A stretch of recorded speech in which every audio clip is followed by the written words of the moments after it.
Linda Huang, as President Trump has implicitly conceded, his approach to the North Korean nuclear threat is failing. It was all about putting the responsibility on China to force the North to abandon its program, which has grown increasingly and alarmingly formidable and now includes as many as 21 nuclear weapons and the missiles to deliver them. "I am very disappointed in China," he tweeted over the weekend. Mr. Trump was driven to play the blame game after North Korea on Friday tested an intercontinental ballistic missile that, for the first time, appeared capable of reaching the west coast of the United States. It marked the second ICBM launch in 24 days, and the kind of technical achievement that American presidents said the United States could not tolerate.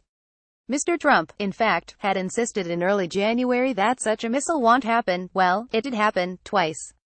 And while experts question how soon a reliable nuclear weapon can be fired on a missile, it is wise to assume that North Korea's program will continue to advance, putting the United States and its allies South Korea and Japan at greater risk, unless a way is found to break the present cycle of threats and testing. That cycle persisted over the weekend. On Sunday, in a show of force, the United States flew two B-1 bombers over the Korean peninsula and conducted a successful missile defense test over the Pacific Ocean. Meanwhile, South Korea said it would soon ask the Trump administration to allow it to build more powerful ballistic missiles that could strike deep into the north. There is no underestimating the difficult spot in which Mr. Trump finds himself.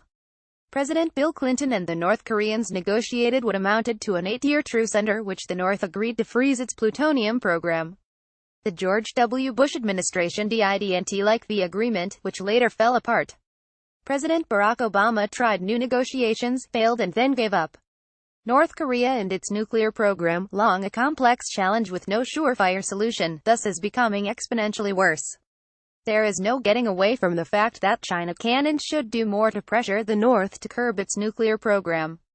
The Chinese don't want Pyongyang to have nuclear weapons.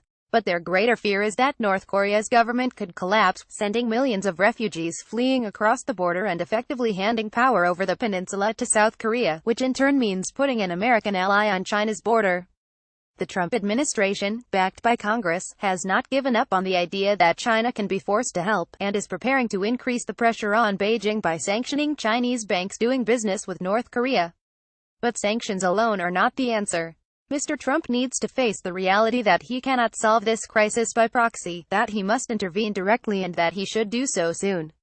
Tensions, already high, could increase this month when American and South Korean forces hold their annual military exercises, which the North Koreans take as a sign that the allies want to overthrow their government.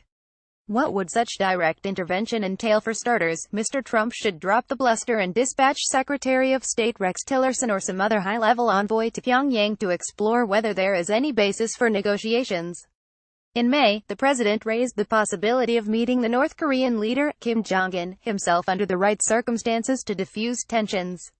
Even a Tillerson visit would be a major diplomatic undertaking. China, Russia's and some American nuclear experts have advocated a proposal under which North Korea would freeze its nuclear and missile testing in return for the United States and South Korea limiting their military exercises. It is not at all clear that Mr. Trump's chaotic White House and weakened State Department are in any position to take these ideas and turn them into a coherent negotiating strategy. The administration has said North Korea must send a tangible signal that it will abandon its nuclear program before talks even begin. This is not a realistic basis for negotiation. The North's program is advanced and its leadership deeply distrustful. Talks should begin without preconditions. What's most urgent is to halt the program's progress. Are the North Koreans even interested in talks? American experts who study the issue say there have been repeated signals in recent weeks that they are. That can't be known, however, unless someone goes and asks them. A version of this editorial appears in print on August 1, 2017, on page 822 of the New York edition with the headline "Drop the Bluster on North Korea."